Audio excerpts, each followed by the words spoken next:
स्वागत है आप सभी का अपने YouTube चैनल द गणित एकेडमी पे। और आज मैं लेकर के आया हूँ आप सभी को वेक्टर एनालिसिस न्यूमेरिकल, और ये न्यूमेरिकल बेस होगा न्यूमेरिकल्स ऑन एडिशन। तो जो लेक्चर मैंने आपको बताया था वेक्टर में, तो उसमें जो एडिशन हमने कंप्लीट किया था, उस एडिशन पे वेक्टर का जो एडिशन हमने कंप्लीट किया था, उस एडिशन पे आज न्यूमेरिकल लेकर के आया हूं। और उम्मीद करता हूं कि आज के इस न्यूमेरिकल से एडिशन से आने वाले हर एक टाइप के क्वेश्चंस को आप सॉल्व कर पाएंगे, क्योंकि ये न्यूमेरिकल है और न्यूमेरिकल जो कि आपको पसंद आता नहीं है। आप ज़्यादा से ज़्यादा स्टूडेंट जो कि इससे क्या करते हैं, डरते हैं, तो उनके लिए इस डर को निकालने के लिए ये वीडियो काफ़ी हेल्पफुल होगा, ये मेरा वादा है। चलिए तो शुरुआत करते हैं न्यूमेरिकल से। और पहला न्यूमेरिकल हमारा ये है कि how many minimum number of coplanar vector having different magnitude can be added to give zero resultant. कहने का मतलब ये है कि कितने कोप्लेनर वेक्टर मिल करके जो परिमाण है उनका जो रिजल्टेंट है वो जीरो दे सकते हैं, आपको बताना है। मैं इस क्वेश्चन को हिंदी में डिफाइन किया कि कितने सदिश मिल करके जो कि एक समतलीय है, पूरा जो रिजल्टेंट होगा उसको, जो परिमाण होगा उसको जीरो दे सकते हैं। लेकिन याद रहे डिफरेंट मतलब अलग अलग मान के, ठीक है, मतलब अलग अलग वैल्यू के कितने वेक्टर होंगे जो क्या देंगे, जीरो देंगे परिमाण। तो ये तभी हो सकता है अगर मैं बात करूं दो वेक्टर होते, लेकिन अगर दोनों का क्या इक्वल होता, अगर परिमाण या मैग्नीट्यूड इक्वल होता तो ये दोनों आपस में कैंसिल आउट होकर के दे देते जीरो। लेकिन जो इसमें कंडीशन ये है कि आपको डिफरेंट होने चाहिए। तो डिफरेंट होने के लिए मिनिमम कितने चाहिए, तीन वेक्टर। कितने, तीन वेक्टर मिल करके क्या कर सकते हैं, अब ये तीन डिफरेंट वेक्टर मिल करके जीरो रिजल्टेंट दे सकते हैं। तो जो ऑप्शन हुआ वो कौन सा हुआ, सही, बी ऑप्शन सही हुआ, ठीक है। अब बात करते हैं यहाँ पे दूसरा क्वेश्चन पे। A hall has the dimensions 10 meter, 12 meter, 14 meter. A fly starting at one corner ends up at diametrically opposite corner. What is the magnitude of its displacement? तो आपको ये बताना है कि ये जो एक हॉल है, जिस हॉल का डायमेंशन है ये हॉल का डायमेंशन है 10 मीटर, 12 मीटर एंड 14 मीटर। अब उसमें एक मधुमक्खी या एक मक्खी क्या करती है, एक मक्खी इसमें उड़ना शुरू करती है, वो भी कैसे, डायमेट्रिकली अपोजिट, ठीक है। और उसका डिस्प्लेसमेंट बताना है या उसका परिमाण बताना है। तो क्या करेंगे, बताने के लिए आप क्या करोगे, इन तीनों को रूट निकाल दो स्क्वायर करके। क्या करना है, आप इसको ऐसे समझ सकते हैं कि जब इसको डायमेट्रिकली अपोजिट करेंगे तो ये बना, कमरा जो बनेगा वो क्या बना, क्यूबॉइड बना। क्या बना, क्यूबॉइड। आपको ये कॉर्नर निकालने हैं, क्या करने हैं आपको, ये कॉर्नर। तो आप लिखेंगे D, diameter is equals to under root L का स्क्वायर प्लस बी का स्क्वायर प्लस एच का स्क्वायर। इसे सॉल्व करेंगे, हो जाएगा 10 का स्क्वायर प्लस 12 का स्क्वायर प्लस 14 का स्क्वायर। इसे आप सॉल्व करेंगे, सॉल्व करने के बाद ये आएगा लगभग 100, 144, और ये कितना आ जाएगा 196।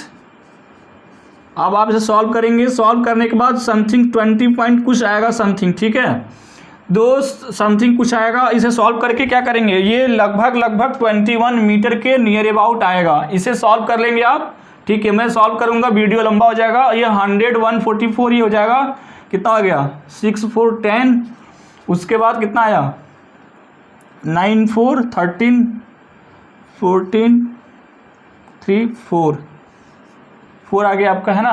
तो 440 हो गया। लगभग अगर 400 होता तो 20 आता, 20 से थोड़ा सा ज़्यादा है तो क्या हो जाएगा ये 21 मीटर, ठीक है। तो ये आप सॉल्व कर सकते हैं। ये हमारा दूसरा न्यूमेरिकल हुआ। चलिए मैं बात करते हैं तीसरे न्यूमेरिकल पे।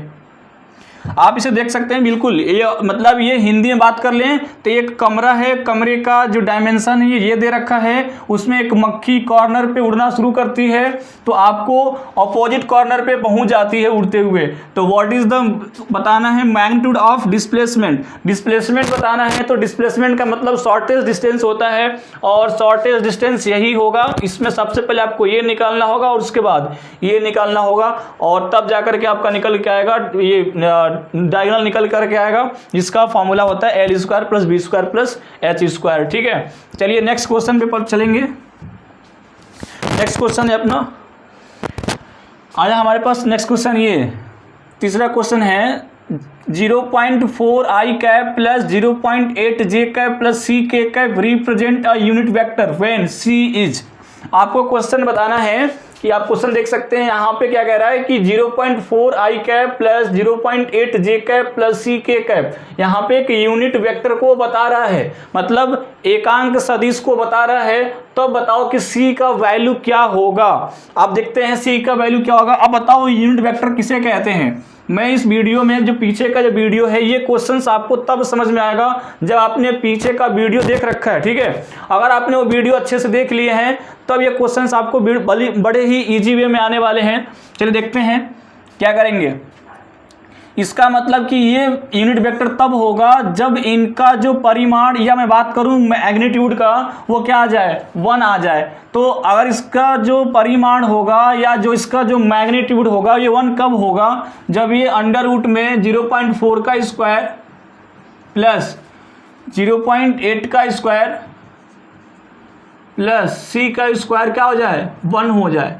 ठीक है, या इसको ऐसे कर सकते हैं 0. अब मैं जब दोनों स्क्वायर करूंगा तो 0.4 का स्क्वायर प्लस 0.8 का square plus c square equals to 1। अब ये कितना हो जाएगा, ये हो जाएगा 0.16 प्लस ये 0.64 plus c square equals to 1। अब कितना हो जाएगा, ये 0.80 plus c square equals to 1, तो c square equals to 1 minus 0.80, तो कितना हो जाएगा 0.20। ठीक है, तो c equals to under root में 0.2। तो ये ऑप्शन कौन सा हुआ, ये माइनस में आ रहा है, नहीं प्लस में आना चाहिए, है ना। तो क्या हो जाएगा, ये बी ऑप्शन सही होगा आपका। देख सकते हैं आपको इस क्वेश्चंस में बताना था कि यूनिट वेक्टर अगर ये हैं तो आप c का क्या निकाल लो, वैल्यू निकाल लो। c का वैल्यू का मतलब ये है, यदि ये यूनिट वेक्टर है, यदि यह एकांक सदिश है, तो इनका जो परिमाण होगा, मतलब जो मैग्नीट्यूड होगा वो 1 होगा। और जब इस तरीके के वेक्टर आते हैं तो इनका जो परिमाण या जो होगा मैग्नीट्यूड, ये होता है अंडर रूट में x square plus Y square plus Z square. ठीक है, क्या निकालते हैं, इस वेक्टर का परिमाण निकालते हैं, क्या निकालते हैं, मैग्नीट्यूड निकालते हैं। और वो निकालने का फॉर्मूला ये है, जैसे x का मतलब कॉफिशिएंट ऑफ i कैप और y का मतलब कॉफिशिएंट ऑफ j कैप और z का मतलब कॉफिशिएंट ऑफ k कैप। तो इस तरीके से आप पता कर सकते हैं कि ये, और क्वेश्चन आपका सॉल्व होकर के ये आया। ठीक है, चलिए नेक्स्ट नीचे वाले पे चौथा क्वेश्चन, बड़ी मजेदार क्वेश्चन देखिए क्या है। क्वेश्चन कह रहा है 100 कोप्लेनर, मतलब 100 coplanar forces is equal to 10 newton act on a body. मतलब 100 न्यूटन का जो 100 कोप्लेनर मतलब एक तलीय 100 फोर्स किसी 10 newton act equal to 10 newton, जिनका जो वैल्यू है वो कितना है, 10 न्यूटन है, वो किसी बॉडी पे एक्ट कर रहे हैं। मतलब किसी वस्तु पर 10 न्यूटन का 100 बल लग रहे हैं, जो क्या है, समतलीय हैं। Each force makes angle π/50 with the preceding force, what is the resultant of the forces. तो आप बताओ, अगर उनके बीच का जो एंगल है वो कितना है, π/50 रेडियन है, कितना है, π/50 विद द प्रीसीडिंग फोर्स, मतलब पहले वाले फोर्स से जो उनका एंगल है वो कितना है, π/50 है। तो what is the resultant of force, तो आपको बताना है कि उनका परिणामी बल क्या होगा। ठीक है, तो हिंदी में मैं बिल्कुल से डिफाइन कर रहा हूं, आप एक एक शब्द को नोट करके और इजी वे में समझ सकते हैं। अब आप इसको ऐसे समझेंगे, 100 हैं वेक्टर, ठीक है। अब आप सोचो 100 वेक्टर हैं तो π/50 इनका क्या है, एंगल है, एक के बीच में π/50। अगर मान लो मैं बोलूं एक सर्किल में कितना वेक्टर होता है, कितना एंगल होगा रेडियन में, 2π, है कि नहीं। पूरा एक सर्किल बने तो 2π रेडियन बनेगा, और 2π रेडियन बनाने के लिए आप बताओ कितने वेक्टर चाहिए, कितने एंगल चाहिए, तो 100। क्योंकि जब हम π/50 को 100 से मल्टीप्लाई करेंगे, किससे, 100 से मल्टीप्लाई करेंगे तो कितना आ जाएगा, 2π, मतलब 360 डिग्री बनाने के लिए 2 पाई, मतलब 100 फोर्स चाहिए जो कि आपको मिला हुआ है कि नहीं। अब इसमें ये π/15 के पर एंगल है तो 50 फोर्स ऊपर रहेंगे। कितने? 50 फोर्स। 50 फोर्स आपको ऊपर रहेंगे, एक ऐसे करके 50 रहेंगे ऊपर, और जस्ट इसी के नीचे 50। अब बताओ 50, अब इसमें होगा क्या? 50 फोर्स आप देख सकते हैं, π/50 π/50 π/50 करते करते ऊपर हो गया पाई और नीचे भी हो गया पाई। इसका मतलब पूरा सर्किल बना लिया है ना, पाई ऊपर और पाई नीचे। ये वेक्टर ने इसको, सबका जो वैल्यू है कितना है? 10 न्यूटन। ये फोर्स इसको कैंसिल आउट किया, ये फोर्स इसको कैंसिल आउट किया, ये फोर्स इसको कैंसिल आउट किया, ये फोर्स इसको कैंसिल आउट किया। इस तरीके से टोटल क्या हो जाएंगे? कैंसिल आउट हो जाएंगे, और जो आंसर होगा मेरा वो क्या होगा? 0 न्यूटन। कितना होगा? 0। समझ सकते हैं? फिर से समझेंगे आप क्वेश्चन को कि इसने π/50 एंगल बना रहा है, तो पाई बनाने के लिए 50 वेक्टर, तो ऊपर बन गए पाई रेडियन। कितना? पूरा यहाँ से यहाँ तक अगर मैं बात करूँ तो पाई रेडियन कितना होता है? 180 डिग्री मतलब पाई रेडियन। तो इसको बनाने के लिए 50 फोर्स लग गए। कितने फोर्स? 50 फोर्स लग गए। यहाँ से बनाने के लिए, पाई बनाने के लिए जो फोर्स लगा वो कितना लगा? 50। और फिर नीचे भी पाई बनाने के कितने लगेंगे? 50। तो ये 50 ऊपर वाले ने 50 नीचे वाले को क्या कर दिया? कैंसिल आउट कर दिया, क्योंकि दोनों का, सबका जो परिमाण है, जो मैग्नीट्यूड है वो क्या है? बराबर है। तो फोर्स हो जाएगा 0। ठीक है, चलिए नेक्स्ट। चलिए 5वां question, the magnitude of given vector with end points 4 -4, -0 -2 -2, 0 must be. आप समझो, इस क्वेश्चन को करने से पहले समझ लेते हैं कि ये कह रहा है कि कोई एक वेक्टर है जिनका जो परिमाण दिया गया है वो 2 पॉइंट से दिया गया है। ये वाला पॉइंट, एक ये पॉइंट है और एक ये पॉइंट है, तो आपका उसका परिमाण बताना है। इसको ऐसे समझ लो कि, या हम ये कहें कि आप क्लास 10th में अपने 2 लाइंस का डिस्टेंस, 2 पॉइंट के बीच का डिस्टेंस निकालने का जो फॉर्मूला पढ़े हैं वो भी लगा करके फॉर्मूला को निकाल सकते हैं। x2 - x1 का whole square plus y2 - y1 का whole square plus z2 - z1 का होल स्क्वायर, तो निकल के आ जाएगा आपको क्या? परिमाण या मैग्नीट्यूड। तो वही लगा लेते हैं फॉर्मूला सिंपली तरीके से। कौन सा? अंडर रूट में d = x2 - x1 का whole square plus y2 - y1 का whole square plus z2 - z1 का होल स्क्वायर। आप सॉल्व कर लेंगे, क्या आ जाएगा? x2 कितना है? -2 और ये 4, तो -2 - 4 -6 हो जाएगा, और 6 का स्क्वायर 36 प्लस यहाँ पे देखो -2 हो गया y2, और यहाँ पे हो गया माइनस प्लस 4, तो कितना हो जाएगा? +4 और -2 +2 हो जाएगा, 2 का स्क्वायर 4 और प्लस 0, तो कितना जाएगा? 36 और प्लस 4 अंडर रूट में 40, और 40 क्या लिख सकते हैं? देखो ये हो जाएगा, नहीं 4 हुआ, नहीं 6 हुआ, और लास्ट वाला क्या है? अब देखो ये 2 2 या 4, 10 4 या 40। आप देख सकते हो ये वाला जो वैल्यू है इसको हम लिख सकते हैं अंडर रूट में 10 × 4, और क्या हुआ? अंडर रूट में 40 हुआ कि नहीं हुआ? तो ये अंडर रूट में 40 को हम लिख सकते हैं कितना? 2√10। तो ये ऑप्शन नंबर कौन सा हुआ? डी सही हुआ। समझ में आया कि नहीं आया? आप इस क्वेश्चन को अभी इस तरीके से कर सकते हैं। डी मतलब distance between 2 points, under root में x2 - x1 का whole square plus y2 - y1 का whole square plus z2 - z1 का होल स्क्वायर।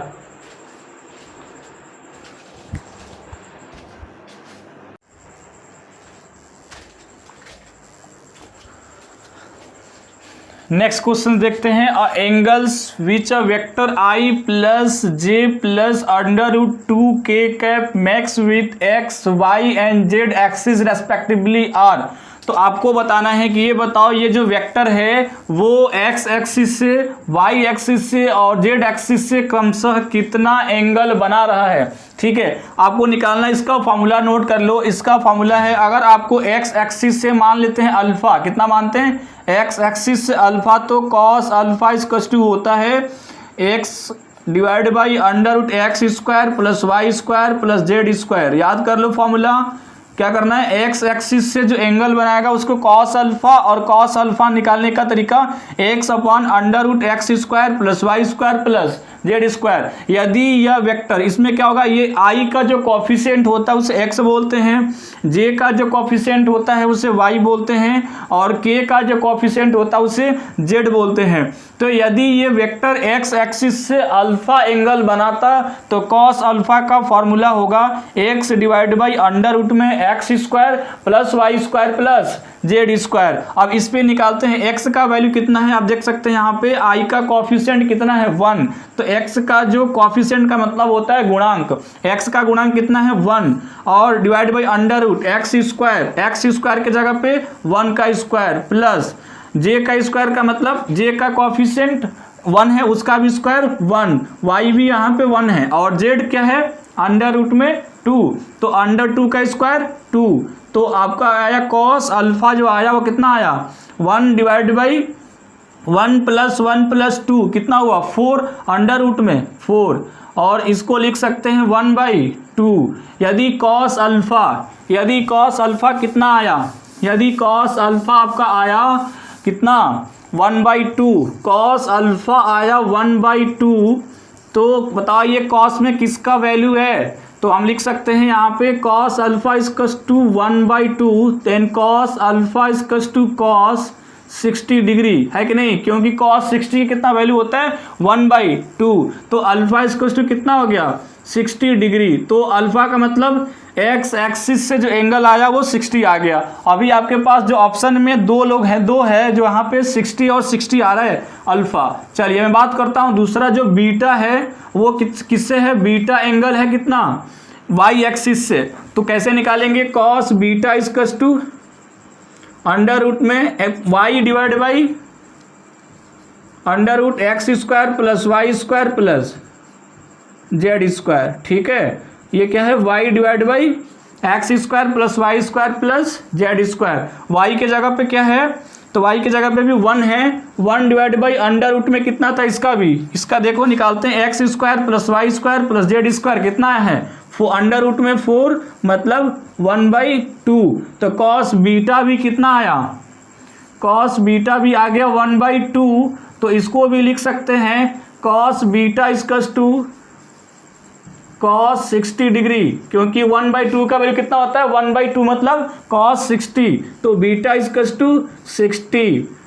ठीक है, अब हमें निकालना है जेड एक्सिस से, तो मान लेते हैं जेड एक्सिस से कितना एंगल बनाया गामा, कितना गामा, तो कॉस गामा इक्वल्स टू ऊपर रहेगा Z divide by under root x square plus Y square plus Z square. तो जेड के जगह पे क्या है अंडर रूट में 2, कितना है अंडर रूट में 2, देख सकते हैं जेड एक्सिस का जो जेड का मान है वो कितना है अंडर रूट में 2, तो यहाँ पे आ गया अंडर रूट 2 और divide by x square plus Y square plus Z square का जो वैल्यू आया था वो अंडर रूट में कितना आया था 4 आया था, है ना, तो इसको लिख सकते हैं 1/√2, क्योंकि यहाँ पे हो जाएगा √2/2, √2/2 को लिख सकते हैं, एक रूट से एक रूट कैंसिल, क्या हो जाएगा 1/√2, और कॉस गामा का जो वैल्यू आया वो कितना आया 1/√2। आप बता सकते हैं कॉस गामा में कॉस का वैल्यू, किसका कॉस का वैल्यू 1/√2 होता है, तो कॉस 45, तो यहाँ पे जो गामा का जो वैल्यू आया कितना आया 45 डिग्री। ठीक है, तो किस में आया 60 60 और 45, 60 60 60 गलत, यहाँ पे ये भी गलत, यहाँ देखते हैं 60 60 45, ऑप्शन नंबर सी।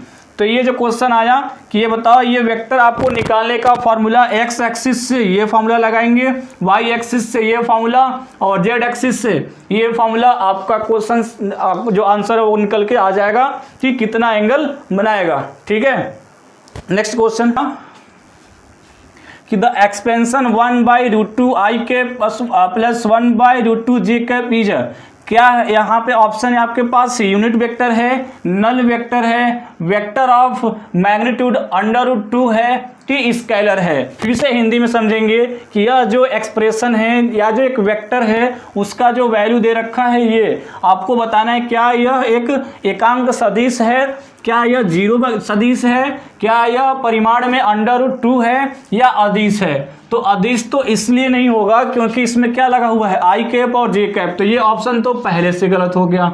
अब बाकी का देखते हैं, जीरो वेक्टर तो है ही नहीं, देख रहे हैं इनका कुछ ना कुछ वैल्यू है, तो जीरो वेक्टर नहीं है, ये भी गलत हो गया। अब दो ऑप्शन रह गए कि यूनिट वेक्टर या वेक्टर ऑफ मैग्नीट्यूड √2। तो अब आप यूनिट वेक्टर तब बोलेंगे इसे तब जब इसका जो वैल्यू है, जो परिमाण है या जो मैग्नीट्यूड है वो क्या हो जाए, 1 हो जाए, तभी तो आप बोलेंगे इससे यूनिट वेक्टर। तो देखते हैं कैसे निकालते हैं परिमाण या मैग्नीट्यूड। मैं बोला था जो अगर मॉड वेक्टर ए आपको निकालना है किसी वेक्टर का, तो उसका अंडर रूट में एक्स आई का कॉफिशिएंट का square x² plus y² plus z²। x is the coefficient of I cap, y is the coefficient of J cap और z is the coefficient of k cap. तो आप x के जगह पे क्या रखेंगे, 1/√2 का स्क्वायर, कितना आ जाएगा 1/√2 का स्क्वायर 1/2। अब ध्यान सुन लें, 1/√2 का जो स्क्वायर होगा 1/2 होगा।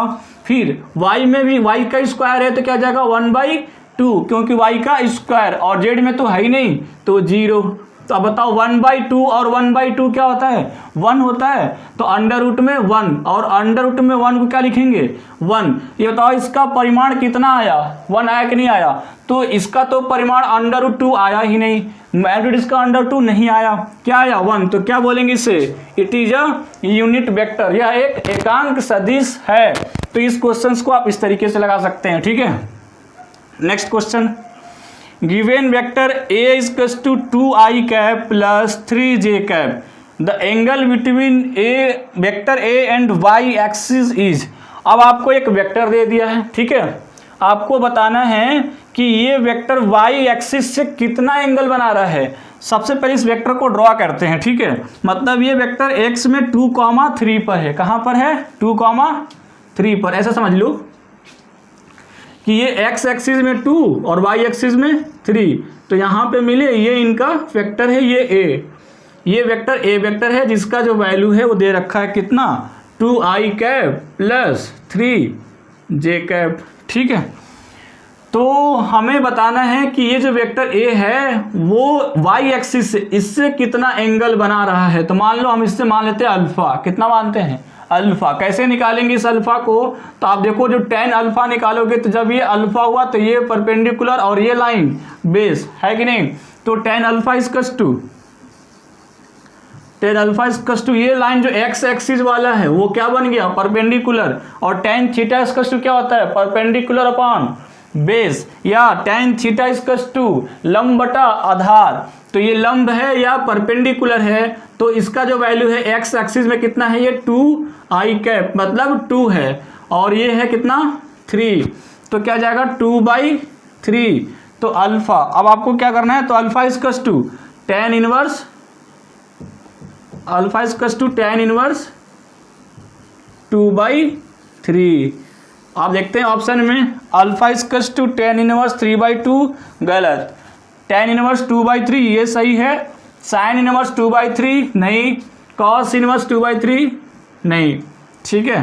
तो हमारे पास जो आंसर आया कितना आया, alpha equals to tan inverse 2/3, ठीक है। तो ये हमारे पास 8 क्वेश्चंस हो गए। नेक्स्ट क्वेश्चन पे चलते हैं। नेक्स्ट क्वेश्चन हमारा आया, the unit vector along I cap J cap is.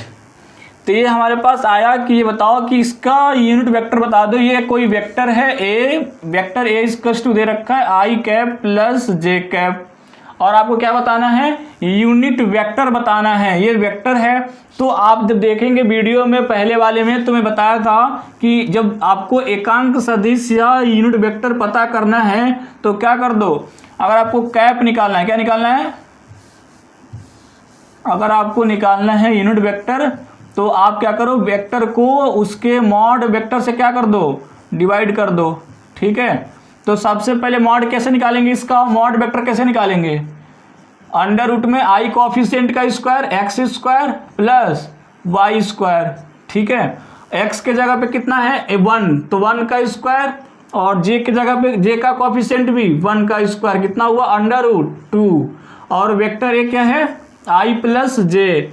तो वेक्टर ए जो आएगा वो आ जाएगा आपके पास वेक्टर आई प्लस जे, क्योंकि वेक्टर ए तो यही है, और divide by mod vector A कितना आया, √2। मॉड वेक्टर ए का जो वैल्यू आया कितना आया, √2।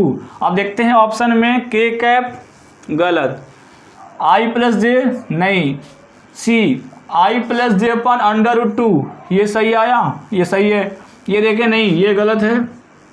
तो ऑप्शन नंबर सी क्या है, सही है। इस तरीके से आप 9 देख लिए क्वेश्चंस। अब आगे चलते हैं 10th क्वेश्चन पे, ठीक है। A vector is represented by 3i cap plus J cap plus 2 cap, its length in XY plane is. आपको बताना है कि XY प्लेन में इसका, इस वेक्टर का क्या लेंथ है, ठीक है। तो आपको लेंथ बताना है, तो क्या करेंगे, लेंथ बताते हैं इसका।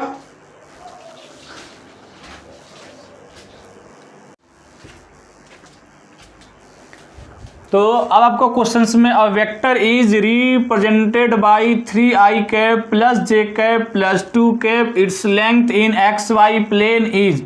तो आपको क्या करना है, इस वेक्टर का लेंथ बताना है। तो ये वेक्टर कह रहा है कि जो वेक्टर को जो रिप्रेजेंट किया गया है वो इस तरीके से किया गया है, मतलब एक्स एक्सिस और वाई एक्सिस में वेक्टर ये है और जेड एक्सिस में 2k कैप है। आपको क्या बताना है, लेंथ बताना है किस प्लेन में, XY प्लेन में। तो XY प्लेन में लेंथ जो होगा वो XY प्लेन में लेंथ को हम AB मानते हैं, और AB कैसे निकालेंगे, √ में x का स्क्वायर प्लस y का स्क्वायर, क्योंकि इसमें z तो है ही नहीं, हमें XY प्लेन में निकालना है। तो XY प्लेन में वेक्टर कितना है, 3i प्लस जे कैप। अब x का है जो वैल्यू है वो कितना है, 3, तो 3 का square 9 plus y square, y की जगह पे क्या है 1, तो ये हुआ 1, तो कितना हुआ √10। देखते हैं ऑप्शन कौन है, ए गलत, बी सी, हाँ सी कितना है √10। तो ये जो सही होगा वो कौन सा होगा, √10 सही होगा, बाकी ये गलत। तो इस तरीके से आप देख सकते हैं ये 10 क्वेश्चंस हो गए।